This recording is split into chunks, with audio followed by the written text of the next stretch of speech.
Hello and welcome to Gradient's weekly roundup of key business and financial developments in Sri Lanka for the week ending 25th March 2022. I'm Nishani Figuera and here are the top stories for this week. Sri Lanka formally indicates readiness for an IMF program. Indian support arrives, more China credit sought. Tourist arrivals continue in March. Gas prices surge on rupee depreciation. Tea production in February falls 18%, exports to Russia affected.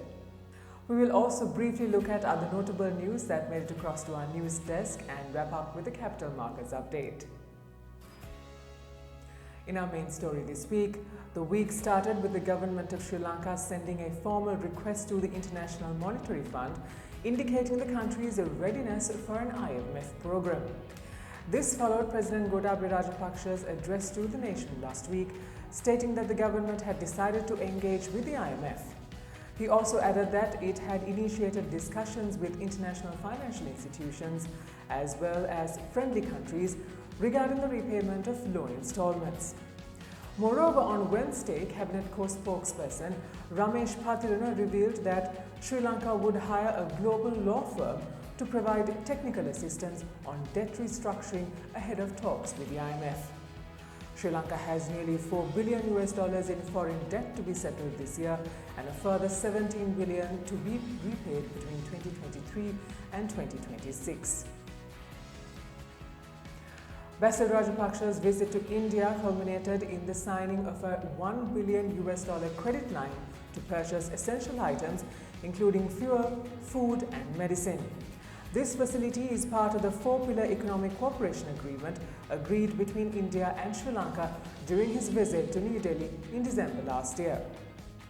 First deliveries under India's $500 million fuel credit line were received, with the Ceylon Petroleum Corporation stating that 35,000 metric tons of diesel was being unloaded. Moreover, the Sri Lankan government made a request to China for a $1 billion loan and $1.5 billion buyer's credit. Ki Shendong, Chinese ambassador to Sri Lanka, speaking at a press briefing, stated that China understands the urgent need of Sri Lanka and its people and that the relevant Chinese authorities are promptly studying the request. He further added that financial assistance from China to Sri Lanka since the outbreak of the COVID-19 pandemic amounted to $2.8 billion. Moreover, Daily FT revealed that last week Sri Lanka had repaid $130 million of debt owed to China.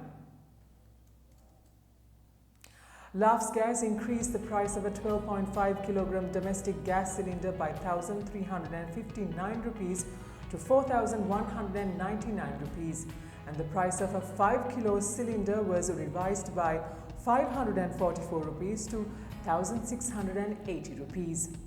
Meanwhile, Litrogas reportedly requested the government to increase the price of a 12.5 kilo gas cylinder by 850 rupees to 3,600 rupees.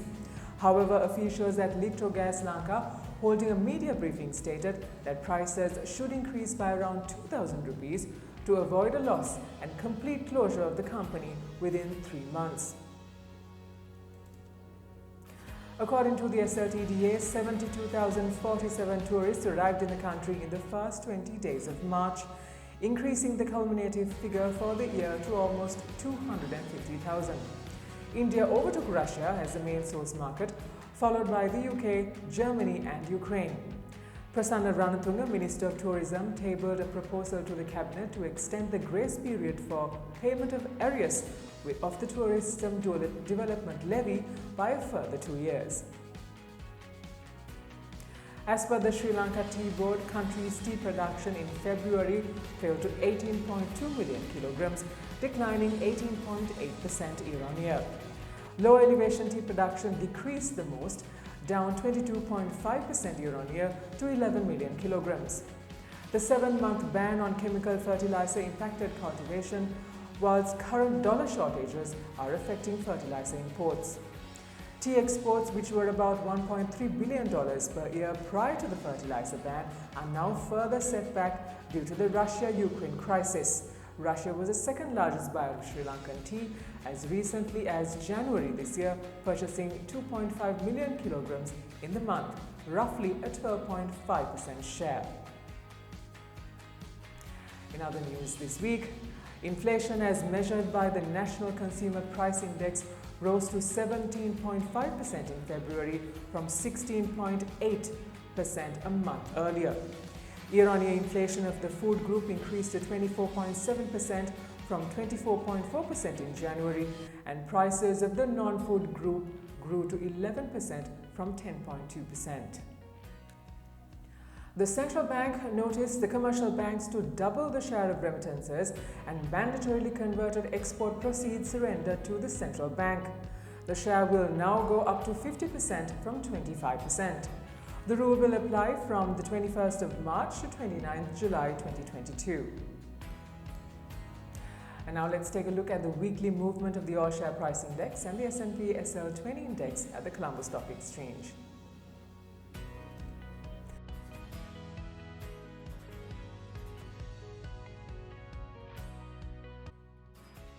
Here's how the rupee performed against the dollar this week.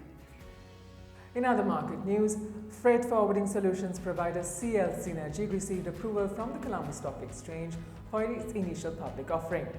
Set to open on the 7th of April, the company will offer 91.5 million ordinary voting shares at 14 rupees per share. The IPO is managed by Equity Partners. And that's a wrap for this week. Follow us on LinkedIn and YouTube for more updates on business and financial developments in Sri Lanka. Until we see you again next week, thank you for watching. Stay safe.